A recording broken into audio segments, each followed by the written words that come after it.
बचपन से एक बात सुनी है मैंने और हिंदुस्तान में वो बात बहुत प्रचलित भी है। किस्से कहानियों में, फिल्मों में भी बड़े बुजुर्ग भी उस बात को कहते हुए पाए जाते हैं कि कोई काम छोटा या बड़ा नहीं होता। अम्मी जान कहा करती थी कि कोई काम छोटा नहीं होता। ये बात बिल्कुल ठीक है, पर फिर मैं सोचता हूँ कि अगर ये बात सही है कि कोई काम छोटा नहीं होता है, तो फिर वो लोग जो हमारी नालियां साफ करते हैं, गटर साफ करते हैं, सड़कों की सफाई करते हैं, झाड़ू लगाते हैं, कूड़ा करकट उठा के लेके जाते हैं, वो लोग कैसे छोटे हो जाते हैं, अछूत कैसे हो जाते हैं फिर वो लोग? या फिर जो लोग चमड़े का काम करते हैं, नीच जात के कैसे हो जाते हैं? ये दोगलापन हिंदुस्तान का आज तक समझ में नहीं आया। मतलब जिस काम की हद से ज्यादा जरूरत थी, इतना इंपॉर्टेंट काम, जो अगर ना हो ये काम तो हमारा जीना हराम हो जाए, और जो लोग इस काम को करते हैं उन्हीं को हमने अछूत बना दिया, उन्हीं को नीचा कर दिया हमने। इतने जरूरी काम करने वाले लोगों को, उनकी तो इस सोसाइटी में सबसे ज्यादा इज्जत होनी चाहिए थी। और हिंदुस्तान में तो भाई साहब ऐसा दोगलापन है। थियोरेटिकली तो हमने ऊंची ऊंची बातें कर रखी कि कोई काम छोटा नहीं होता, सब समान रूप है, पर अगर धरातल पे देखा जाए तो बिल्कुल उल्टा है। जो साफ सफाई करता है, गंदगी को साफ करने का काम करता है, उसको हम छोटा बोलते हैं, नीची जात का बोलते हैं।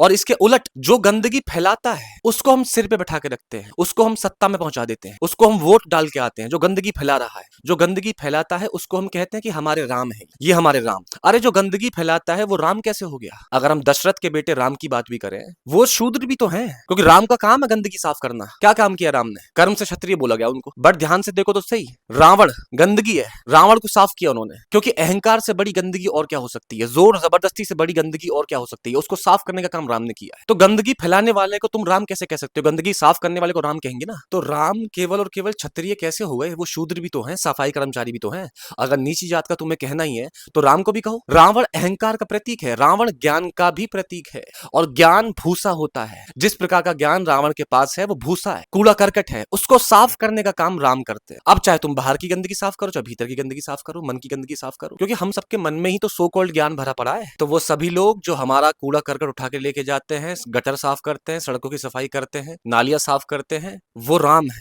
आसाराम कोई राम नहीं है, ये सब राम है जो नाली साफ करते हैं। उनको अगर हम अछूत बोल रहे हैं तो राम को भी अछूत बोलो फिर।